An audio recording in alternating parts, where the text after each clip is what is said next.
Hi there everyone, my name is Brad Talton, founder of Level 99 Games and creator of Disc Duelers.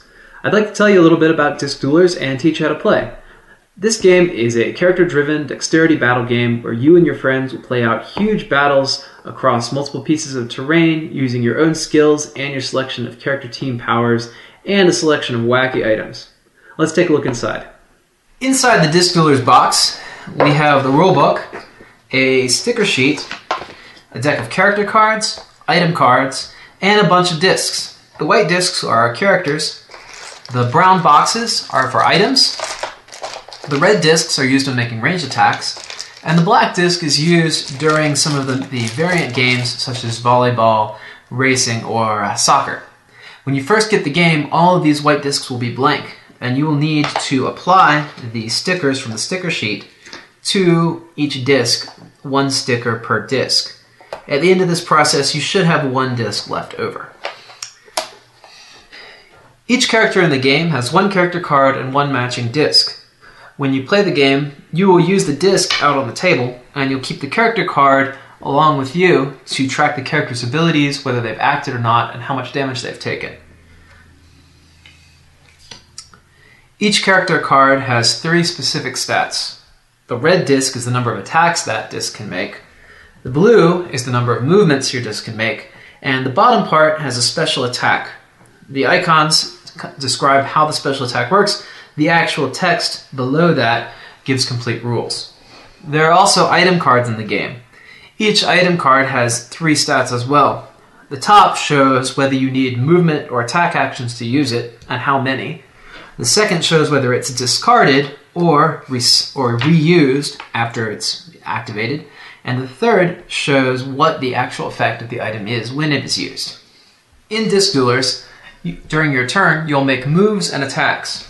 The number of moves a character has is its blue number, the number of attacks is its red number. Before you flick your disc, you should declare whether you're making a movement or an attack. When you're doing an attack, hitting other discs will do damage to them. However, when you attack, hitting terrain will do damage to you. When moving, you can hit terrain freely, and you won't take any damage. But if you hit another disc while moving, you take damage instead of the disc that you've hit. So, in short summary, when you're attacking, hitting other discs is okay and hitting terrain is bad. When you're moving, hitting terrain is okay, but hitting other discs is bad. Each character in the game has 5 hit points.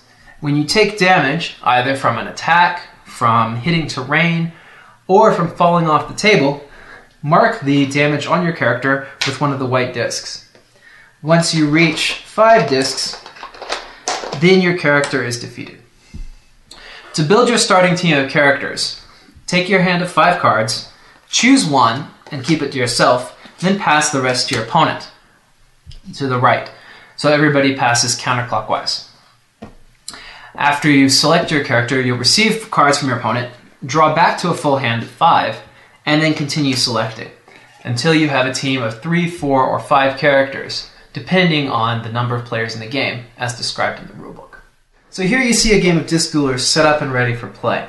I've used a smaller number of characters, just 2 per player, but in a full game, you will have a 3-foot by 4-foot table or more, and you want to pack it with terrain pretty densely so that there are no straight shots across the table.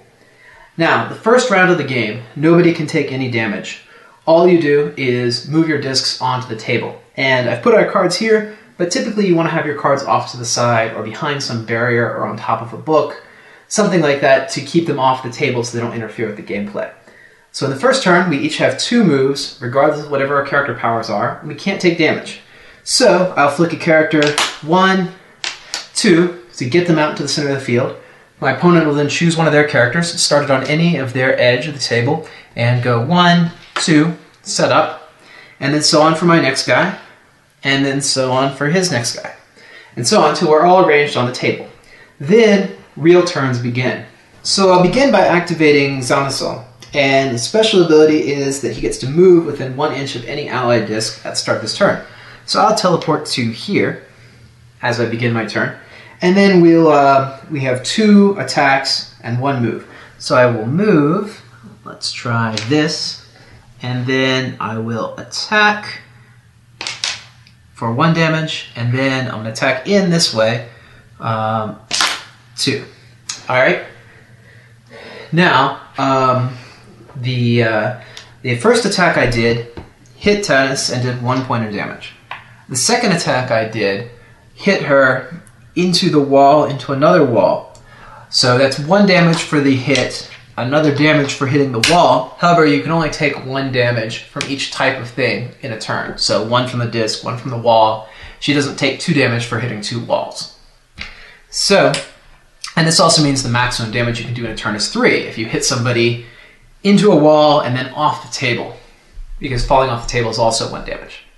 So now I'll do a turn with this character, Tatsumi. Now, Tatsumi uses a ranged attack, and to do a ranged attack, you place this red disc within 1 inch of your character disc, and you flick it, like so, to attack the opponent at range. Tatsumi's special ability is that her ranged attack can be flicked multiple times, up to 2 additional times. So I could go 1, and then 2 to land a hit. And after you hit with the ranged attack, it disappears. So I will, with her, I'll attack for 1 damage, which I place here, and then I will attack again, 1, 2, 3, to do another damage. And this ability is really cool because you can use it to get around corners and stuff. And now I will just run away to minimize retaliation. So the last type of attack damage that we want to talk about is falling off a table. So a typical Disc Duelers table doesn't have any edges around it. And you can hit somebody hard enough that they will just go flying off the edge. When someone falls off the edge, they stay out of play until the end of the turn. If it's your turn and you fall off the edge, your turn just ends immediately. Afterwards, the player who fell off takes 1 damage, and then in clockwise order from the start player, you set your characters off the edge where they fell within about 6 inches. So anywhere in this radius, I could come back into play. Once a character's been activated for an attack, it can't be activated again until every member of the team is activated. So now that it's my turn again, I can't use Zone Assault. I have to use Vun on my other character. So I'll activate her. I'll make my 3 moves and attacks.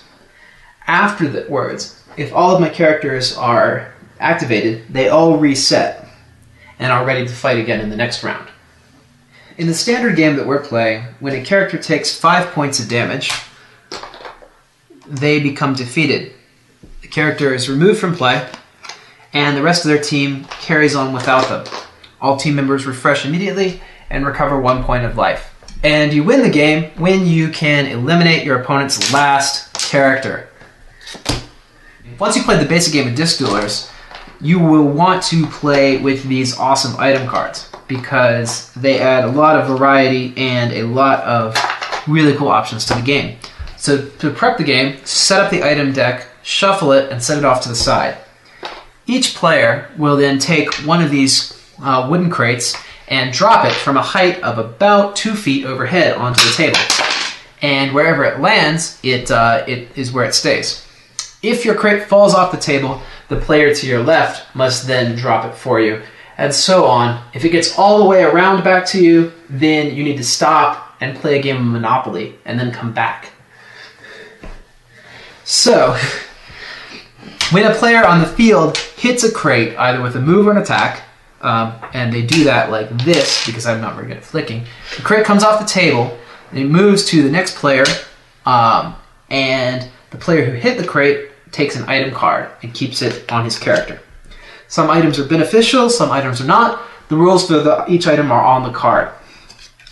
Each character has 2 hands for items. There are some characters that have more space for items. Now, let's see. The player who picked up the crate, the player to my right, who is the last player in the turn order, or the furthest away from being next player, will take the crate and drop it just as it was during the beginning of the game. So there will always be a number of crates equal to the number of players or half the number of players in a larger 6-player or larger game. The rules of this game are very nebulous, and you can pretty much decide on what you want them to be. It's just that kind of game.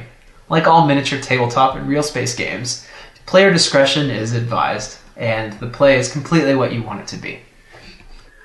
Thanks for taking the time to take a look at Disc Duelers with me, and I hope that you and your friends have a lot of fun playing. Happy gaming!